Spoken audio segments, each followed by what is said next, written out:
in science fiction, and this man's name stands tall in there. I'm talking about movies like Quatermass Experiment, Quatermass 2, he brought that to the big screen. One of my favourites, The Abominable Snowman of the Himalayas. The list goes on and on and on. He's a writer, producer, actor, director, you name it, he's done it. And he's here to talk to you now, interviewed by Steve Gallagher, Val Guest.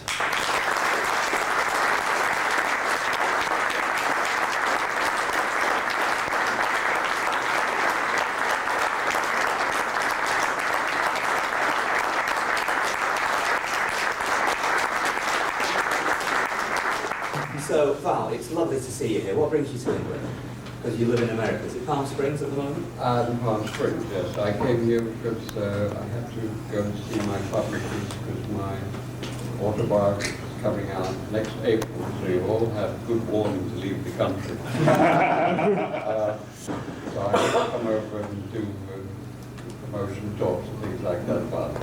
And I've got to say, it's an amazing career you've had, and I've got to say, as a writer, a director, a producer, and a composer as well, looking through the list of things you've done, I think I can honestly say that when I was a teenager growing up and wanting to get into the film business and to work in this kind of field, if you'd asked me who do you want to grow up and be, I'd say I want to grow up and be somebody like Val Guest. Oh, and I've got to say, if you ask me now, I'd still say I want to grow up and be Val Guest. So, but you, I mean, it's been a long life, a long career. 1911, you were born, is that right? That's right, I'm 90 next year. And were you born into a show business family, or what was the background? My father was nothing to do with show business. My mother was an actress with Principal Boy and quite a few pantomimes in London. But otherwise, no other show business, no. And what were your childhood interests? I mean, was there anything going on in your childhood? I wrote a lot. Yeah. I used to write short stories and things to try and sell in the magazine. Mm-hmm. And did you foresee a career in the cinema? Because as you were growing up, this would be the silent days, wouldn't it? Who were the cinema heroes as you were growing up?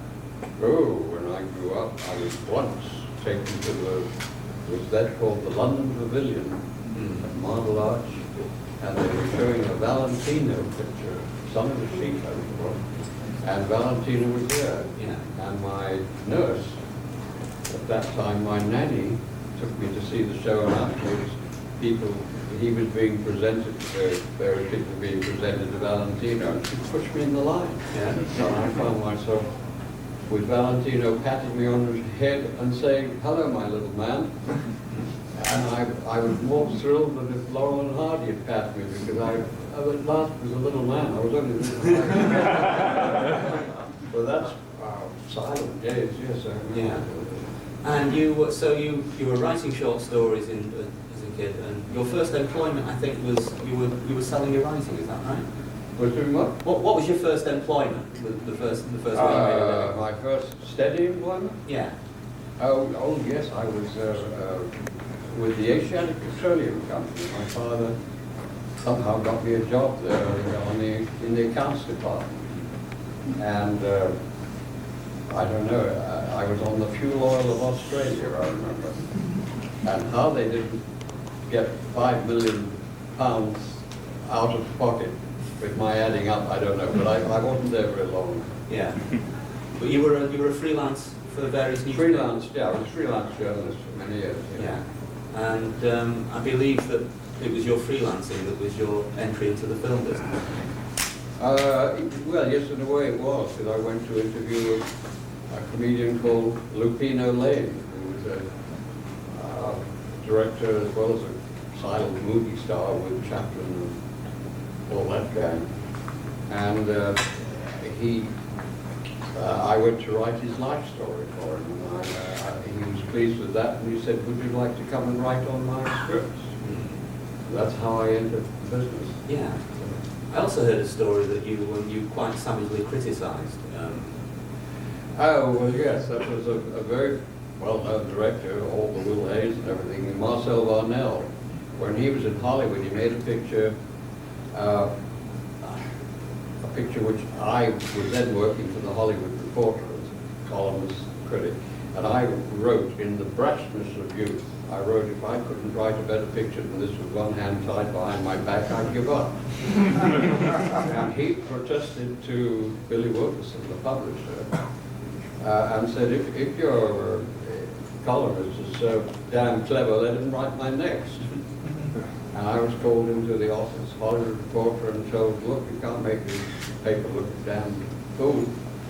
You've got to take it up, or you're not with the reporter anymore. So I had to go down, run to Marcel, hat in hand, saying, I'm sorry, brashness of youth, I'm stupid, of course I couldn't. He said, well, I've written a column, I think you can. And that's how we started our partnership. Yeah. And that was quite a solid one. Wasn't there some kind of contract that the two of you had? Yes. Eventually, after a couple of films I did, not with Gainsborough, Marcel said, you know, I'd like to give you a contract, which to me was a big thrill.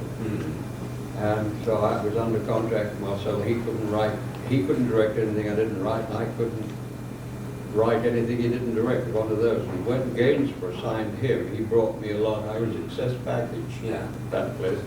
And they signed me, and so we started together there. That must have been a terrific grounding in the movie business. Yes, oh, wonderful. I learned my trade, basically, from Marcel Barnell, who was great director of actors. He had great taste in all these pictures.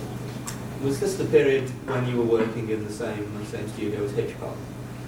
With Hitch, yes. Yeah, because I remember in a magazine that Ansel Hammerville, there's in an interview you did in there, there's a lovely story about the trick that he played on you and the revenge that you got on him. Well, Hitchcock was a well-known practical joker. He spent half his life dreaming up terrifying jokes to play on people. They were a bit masochistic, but he was always a practical joker. And my office was next, my writer's office at Gainsborough was next door to Hitch. And one day, Hitch's assistant came in and said, it was on a Saturday, and she came in and said, Hitch says, can you lend him £10, £5 or £10, because the banks are closed and you can have it next week. Well, I mean, this was practically my salary, you know, and I had rent to pay and everything. I said, well, yes, you will let me have it back, though, won't you? So, oh, yes, it'll be back on Monday or Tuesday. So I lent Hitch the money. And the following week came Wednesday, Thursday, still no money. So I got hold of her and said, look, please, I've got to have it. I've got my rent, got everything. So she said, oh, you'll get it. It's all right, it's here. Sorry there's been the delay. And then that morning, the knock on the door, and the Gainsborough page boy slid in 2 sacks and said, Mr. Hitchcock says thanks. And I looked at the sacks, and there's £10 worth of farthings.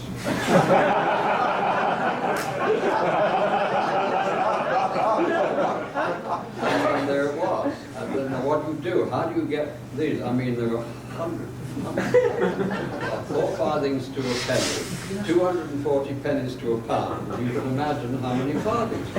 And getting these to the bank was a terrifying job in itself. It meant 4 car trips. So after that, I thought, what can I do? So I went round everybody in the studio, and I said, you know, we all have old keys that we keep in drawers that we don't know what they fit anymore and everything. Anybody got any keys? Give me the keys. Well, I collected about 200 old keys that people weren't using and throwing away. And I spent the rest of that week, instead of writing the scripts I should have been writing, putting address tags on each of these keys saying, Hitchcock, finder will be rewarded, 179 Brompton Road.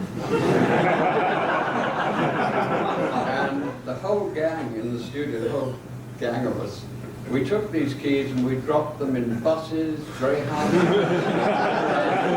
everywhere we dropped these keys. And then I waited, and the whole week went by, and no reaction at all from this. And then the second week, my door opened and this chubby round face came round and said, how many bloody keys did you drop? He never played another trick on me.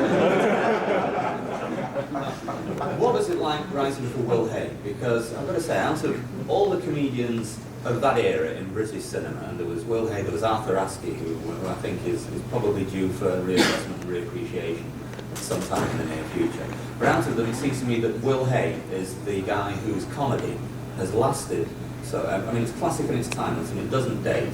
And his films, the films that you wrote for him, look as fresh today as they did, and they're as funny today as they were originally. That's the year. Wish I could ask for more money. You were, I mean, you were part of a writing team on those. Yes, Were you teamed George with- married Edgar, the two of us. Yeah. I understand that Worked together on all. you weren't too happy with that relationship. Is that true? Oh, no. George. Yeah. Oh, yes. No, we got on better. So much He was an old, he Yeah. was an old musical performer, you Yeah. know, and writer. Yeah. He wrote all those wonderful old Stanley Holloway monologues Oh, yes. that became so famous Yeah. and made Stanley famous. No, George was wonderful. That period was I noticed in some of the films you were doing then the fantastic, which obviously is the central interest of everybody here this weekend.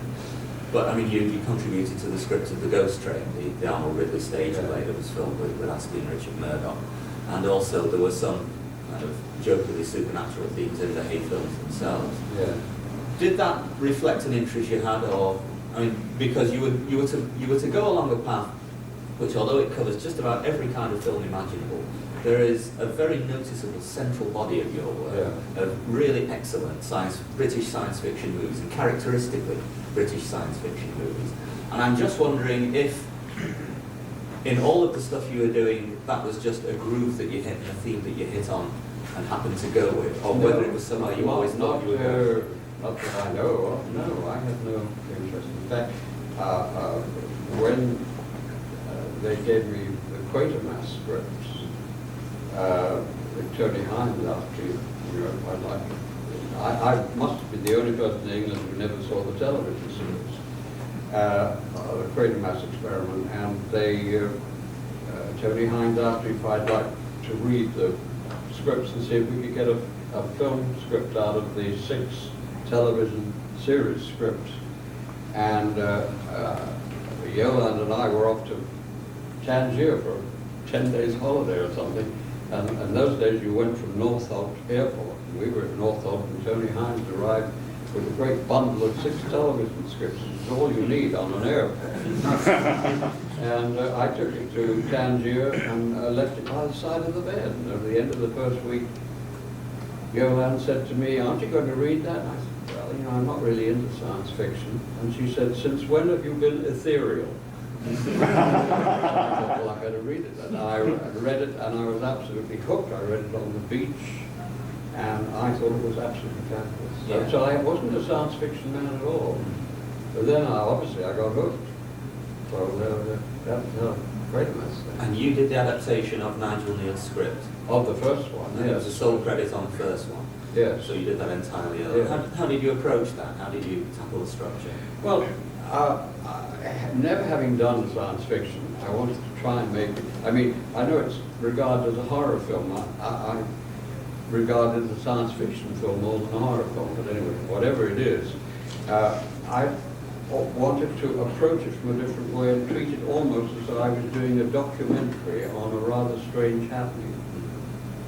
And so I talked them into letting me use handheld cameras and a bit of cinema verite here and there to try and make it more documentary. And whose choice was it to have Brian Donlevy playing the Quatermass role? Well, that I think was our American distributor, because always there was a distributor in the background saying we've got to have a name that we can sell, you know. And I was thrilled, simple reason that Brian Donlevy to me was a character who gave it solidity. He was someone who wasn't the ethereal professor, he was a down-to-earth man, which I thought gave the story a more believability and everything. And I know that Nigel Neal was very upset by that. He hated the idea of Donlevy. He thought it ruined his whole series. But the then, whole idea. but then Nigel came back and the two of you worked together on Quatermass 2. Well, we worked together on Quatermass 2, and as much as that he wanted to have his go at a script, and he had his go at a script, and then I worked over that script. But strangely enough, Tom, as he was called, Tom Neal, and I met very seldom. We've met very seldom. Yeah. It was all done through Hammer. Script would come, script would go, and everything. But I mean, he's a brilliant writer, and I think he's got fantastic ideas. I understand there was an incident with a wind machine and Brian Dunleavy's toupee on Quatermass 2. Well, in Quatermass 2, there's one sequence up in the hills where it was a cyclone or a typhoon or hurricane or something was supposed to hit him as he was going up the hill. And we had wind machines, airplane engines, everything out there facing. And I said to Brian, whatever you do, don't always face that, because if not, your toupee will go. So he said, right, always face it. So we did the whole sequence, did it very well. He faced, we did all the scenes, everything. There was one sequence which was a little difficult to do, and we did it 2 or 3 times. And then on the last time, I said, cut, that's a print, that's fine. And he was so happy about that, he turned to me and said, was that it? And off went the and it floated around like a bat. And the props were throwing broomsticks, and they were throwing towels, everything to try and get this done. Because it was his last toupee, was the only one we had left. So that, and then Phil Leakey, the makeup man, said, well, I'll have a go and see what I can do. And he came up with one the next day, which was perfect. I don't know who he had to sleep with to get it. And, but that was Brian and his toupee. He was a great character to work with, Brian. Yeah. He always knew his lines, was always there on time. He didn't always quite know what the story was about. We found on I think at the end of the first week, he always used to have his cup of coffee every day. He used to carry this around with him. It wasn't until the end of the first week that my third assistant says, you know it's laced with brandy, don't you? I said, no, I don't. And he was drinking this all day. Yeah. So Brian at the end would say, now tell me, you know, give me the gimmick that led up to this scene. Where am I? What am I doing? And I say, you just have to open the door and go in. It's after the rocket's landed. Fine. And then that's all. Yeah. But he was great to work with. Yeah. Did he function better with the drink? Well, I didn't see any difference. Yeah. Except that he couldn't remember what the story was. Yeah. So, The Abominable Snowman, let's talk a little bit about that, because it's a very fondly remembered movie by many people. Peter Cushing, Forrest Tucker,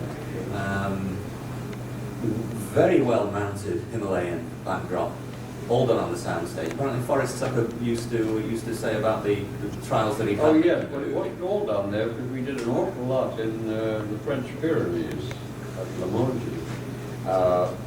But I worked entirely with doubles. Yeah. And we did the, Bernie Robinson, the art director, did a fabulous job on the snowscape, a part of the Pyrenees. He built a silent stage at Pinewood. And we never took any of the artists on location.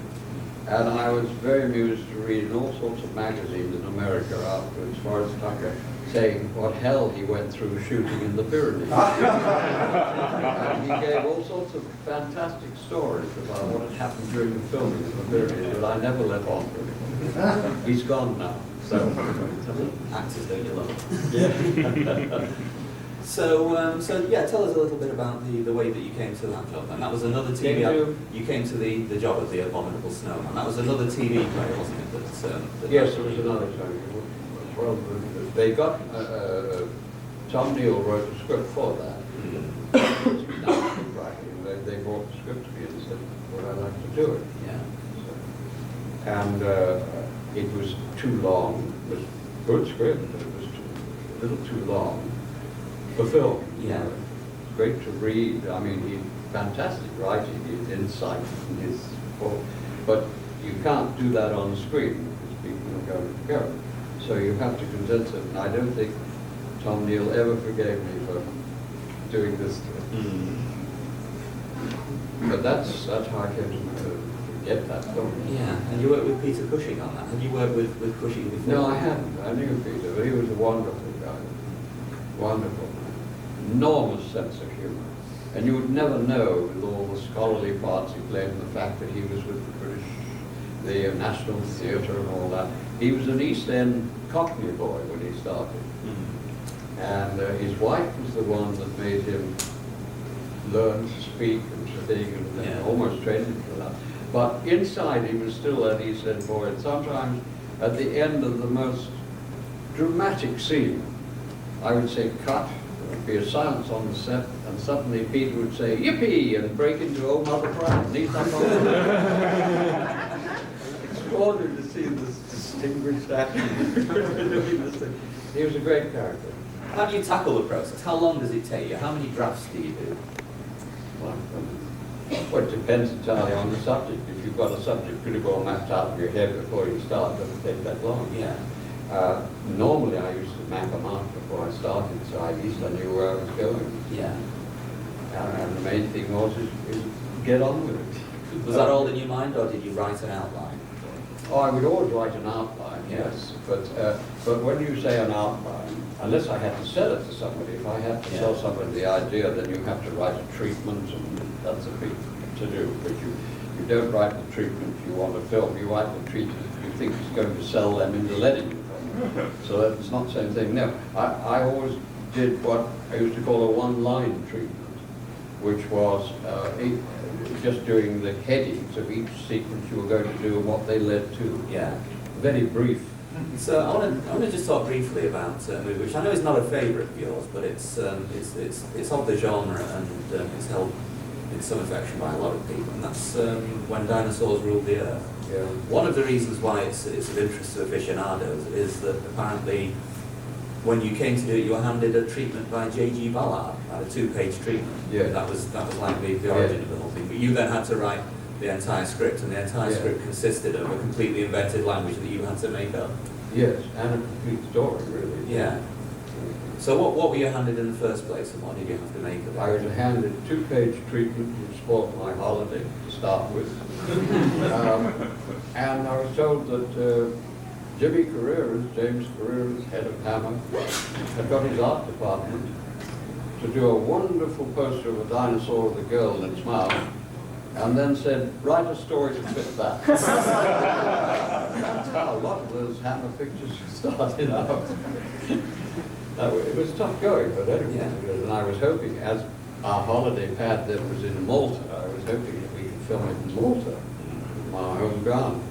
But there were no mountains and no nothing in Malta, so we had to go to the Canary Islands. Yeah. I'm interested in the actual technique of directing a movie with that level of special effects in it, because surely on the location you're really only directing half of the movie, having to leave huge gaps. How, just in a pure practical sense, did you make that work? It's not difficult for a director because you have a storyboard, and where you have special effects and monsters and animals and things, they are all in drawn pictures on your storyboard, so you know what you're setting up to do. Yeah. It's terribly tough on the actors because they've got to react to things they're not looking at. Yeah. You have to tell them what they're looking at. I mean, the scene where they confront the first dinosaur like that, there's a prop man standing with a 10-foot pole with a sun hat on the top, and you say, now that's a dinosaur's head, and they have to react to that sort of thing. Yeah. Very tough for them. Did you have a kind of regular crew or a circle of people that you tended to use? Most of the time I tried to get always the same crew. Yeah. Because they get to know how you work and you get to know them and everything. Yeah. It's much easier if you have the same crew. It's not always possible. Well, it very much strikes me that writing is like the central core of your career. Do you make any distinction between writing and directing, or to you is it all part of the same filmmaking process? No, because as a writer, you were always inclined to say, look what the bloody director's done to that scene. You know, I mean, we wrote it this way, and look what he's done. I mean, you think he'd have more, you're rather inclined to do that. And if you're a director doing somebody else's script, you're inclined to say, well, how could I do any better with a script like that? You're sort of fighting it both ways. So becoming a writer-director was good because I wore two hats, Yeah. and it helped me in both sides. Becoming a producer on top of that with three hats, believe it or not, was simpler because you knew what the other two were fighting. It's extraordinary, but it seemed easier when it was three hats, because then it's all your fault. So you have to accept, I better watch it because this is all my fault. Yeah. So you're inclined to look at details a little more. Could I ask for any questions from the hall, please? And I'll repeat the questions for Val, so please forgive me if I mangle your words. But yes. Were you given the opportunity to direct Quite Mass in the Pit? Were you offered the opportunity to direct Quatermass and the Pit?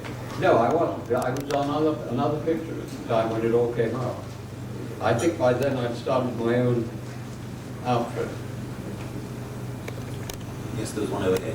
Yeah. On Hell is the City, what research did you do on the gangland sort of aspect of crime? What, research? Yeah. Not a lot. I came up here on recce, of course. But no, it was really, I tell you an interesting thing about Hell is the City. Was written by a man in America, and it was written about a small town just outside Quebec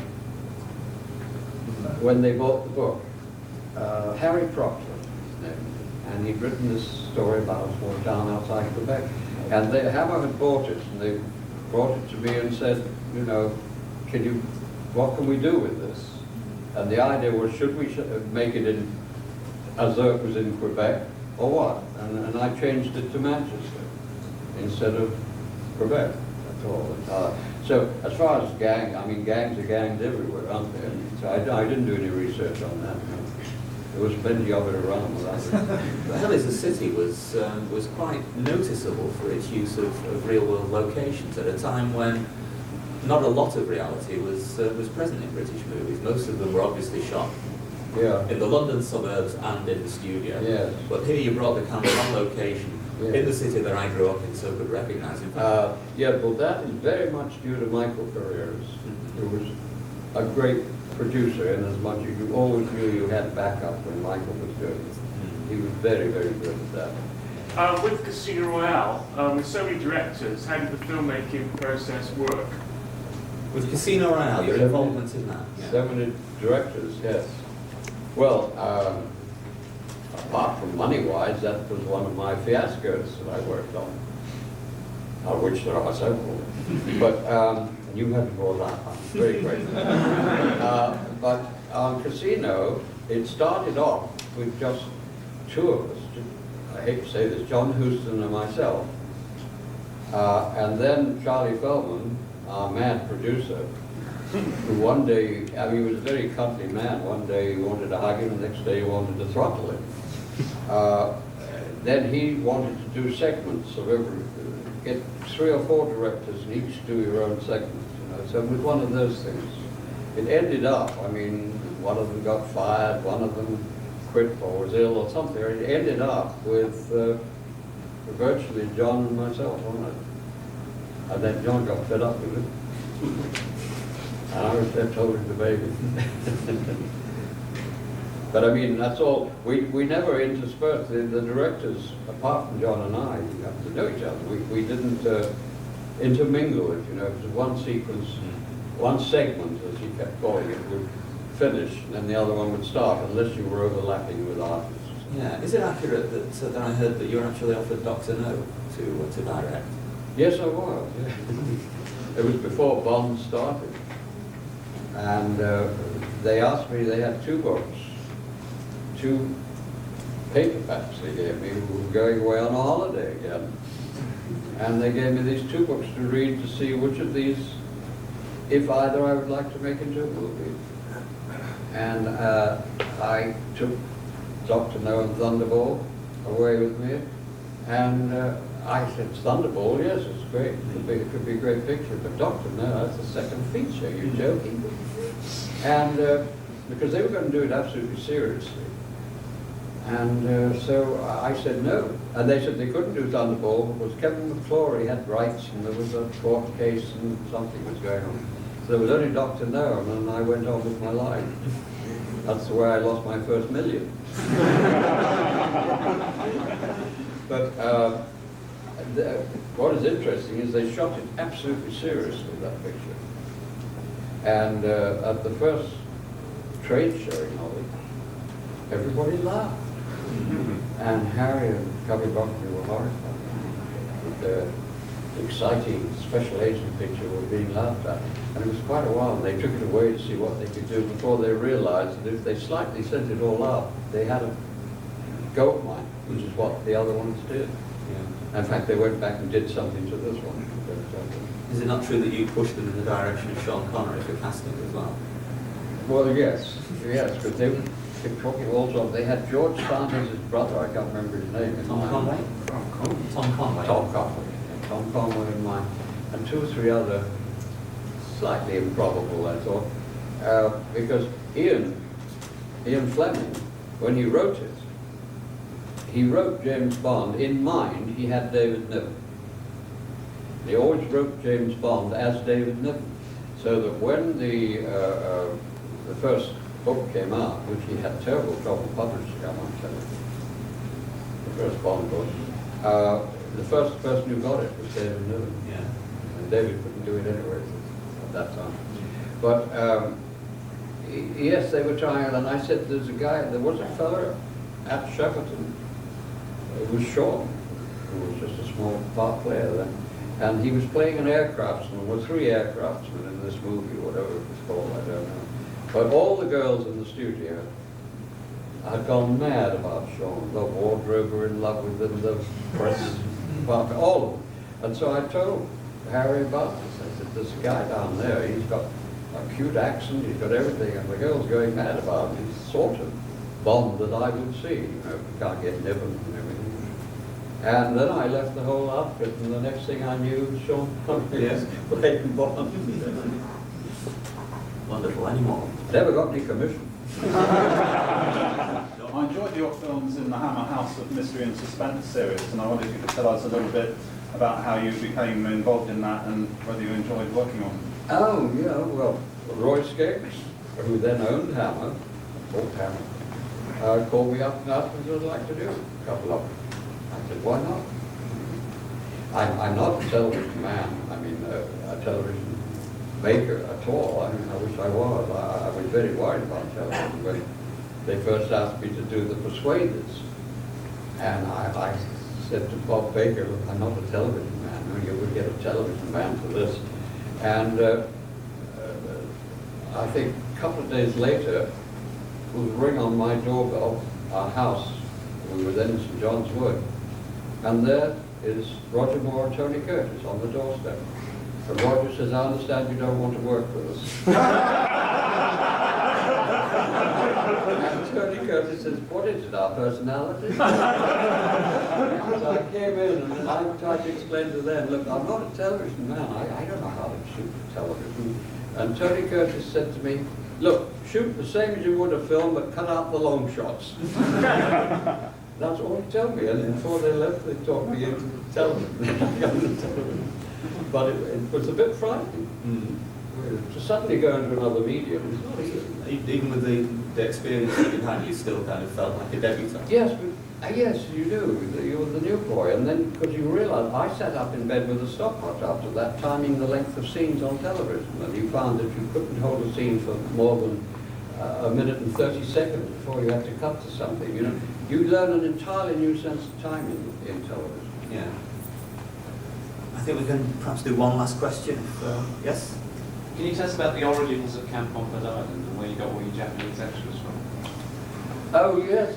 On Camp on Blood Island with all these Japanese soldiers and things in it.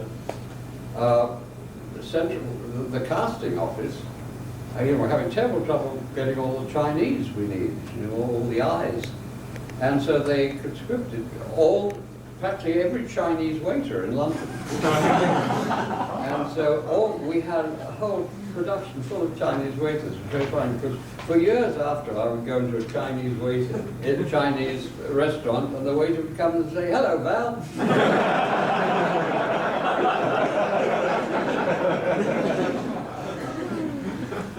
Thank you very much for coming along and seeing us today. It's been a delight. It's like having a screen test. Oh, I hope it's not been anything like that. But it's been a brilliant time, and thank you very much. But there is one job that I have to do before we finish here. It is the SOFIA, the Society of Fantastic Films Award, and it is for you, our special guest today, Val Guest. Oh.